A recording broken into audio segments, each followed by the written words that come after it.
tenemos que reconocer que uno de los grandes temas ausentes durante la pasada campaña electoral, me sorprendió mucho que la prensa no lo manifestara, ni lo tocara en los debates, fue el tema de la política internacional. O sea, a veces es difícil entender las prioridades con que algunos miran este país, porque un país tan enano, por decirlo lo mínimo, como es Costa Rica, en un contexto tan especialmente complejo, cuando tantas cosas compiten en la atención de las prioridades de los grandes países, tenemos que hacer de la política exterior una herramienta fundamental.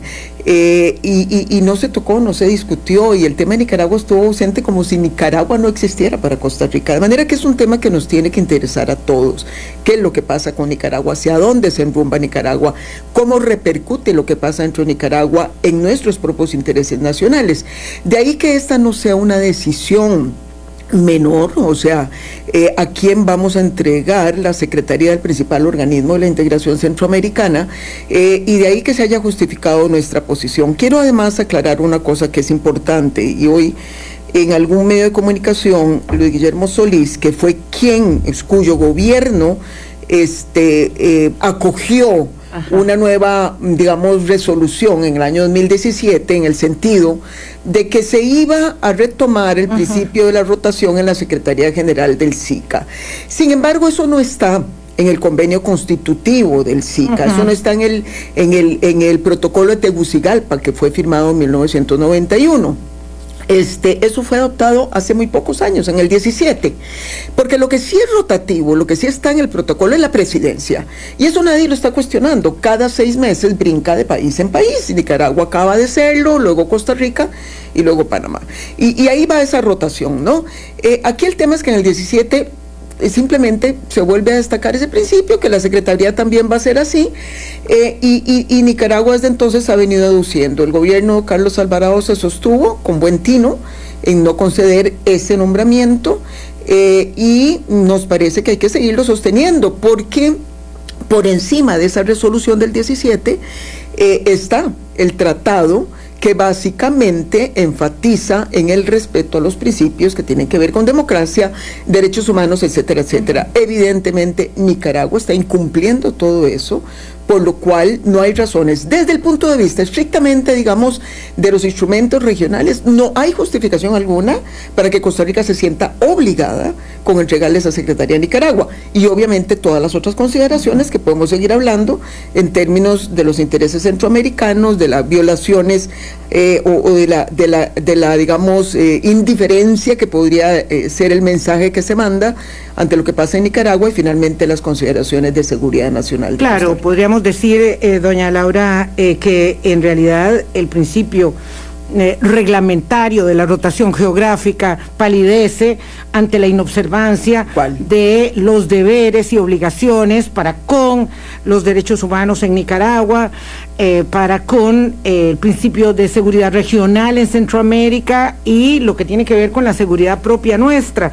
Esto yo creo que es muy importante, y el expresidente Solís Rivera así lo ha aclarado en sus manifestaciones.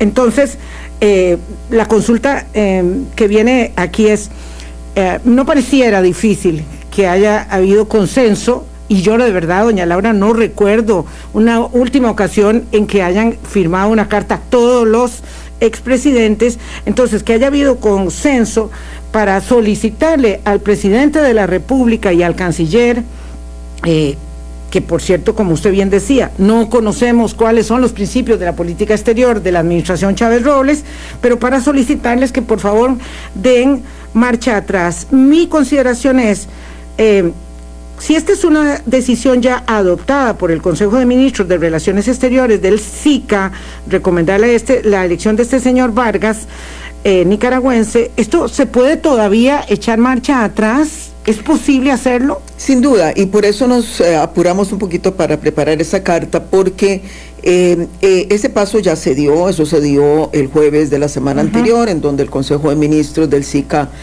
adoptó esa resolución. De hecho, pues Costa Rica de alguna manera era la que faltaba en pronunciarse sobre el tema, pero la decisión final queda en manos de la reunión de presidentes, que en principio debió haber tenido lugar el viernes pasado. Eso nos salvó a nosotros porque nos dio el margen de preparar la nota el sábado y enviársela ese mismo sábado al presidente y al canciller. Los presidentes son los que al final toman la decisión, con una ventaja, Vilma, adicional, que es que esas decisiones tienen que ser por consenso. Basta con que haya un país que se oponga para que no pase. Entonces, mire usted que Costa Rica está en una excelente posición para decir, no señores, miren, es decir, aquí hay un razonamiento y como vos decís, Vilma, nosotros no pretendemos necesariamente que nuestra voz sea más importante que la de cualquier otro costarricense, pero en este tema yo estoy segura que si hiciéramos una encuesta nacional, mayoritariamente los costarricenses van a estar de acuerdo de que Costa Rica no tiene por qué concederle graciosamente ningún beneficio a Nicaragua, al régimen de Daniel Ortega en este momento. Entonces, básicamente la solicitud hacia el final de la carta es, mire señor presidente, con base en estas reflexiones que le estamos planteando, y dado que la decisión no se puede adoptar si no es por consenso, usted tiene aquí la oportunidad de evitar que esto acontezca, así que confiamos en que eso pueda suceder de esa manera. Doña Laura, esta decisión que debe adoptarse por consenso lleva a la elaboración argumental que muchas veces es odiosa, pero necesaria y realista, en el sentido de que, siendo que Guatemala, Honduras y El Salvador, por razones diferentes, pero finalmente sin una contundencia, sin una intención para obstaculizar ese nombramiento, no lo van a hacer, no va a ser ninguno de ellos el que va a sustraerse al apoyo a Nicaragua. ¿Por qué Costa Rica tiene que hacerlo y por qué es algo así como el adulto en el cuarto? Precisamente porque somos diferentes.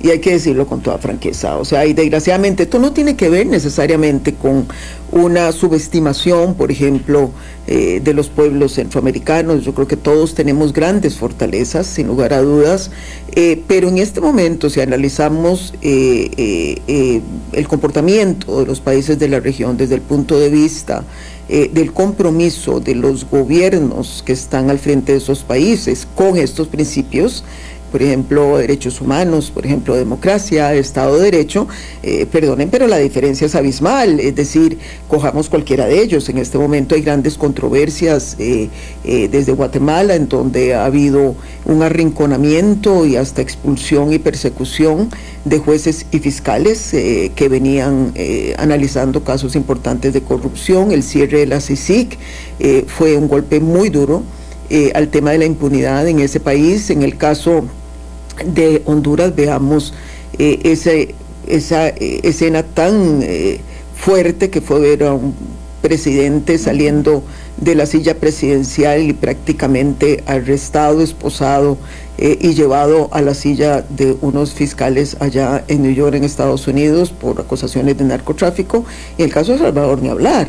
De manera que hay una autoridad moral, pero no solamente autoridad, es que hay obligación, precisamente cuando el contexto no está mandando los mensajes que debería mandar. Costa Rica debe aparecer como esa potencia moral, pero hay algo adicional, y es algo que a mí sí un poco me ha sorprendido, ya no solamente de la decisión de Costa Rica a nivel de reunión de cancilleres, sino también no sé qué pasó con Panamá y Dominicana por lo siguiente. Hacia mitad del año anterior se dio un paso muy importante, muchos lo recibimos con mucha esperanza, que fue que Panamá, República Dominicana y Costa Rica constituyeron lo que llamaron la Alianza para el Desarrollo y la Democracia, que era básicamente un mensaje en el sentido, miren, aquí en esta pequeña región del SICA, hay 3 países que están reafirmando, por contraste con el resto, aunque no se dijo así, pero era evidente, que para nosotros la democracia es importante.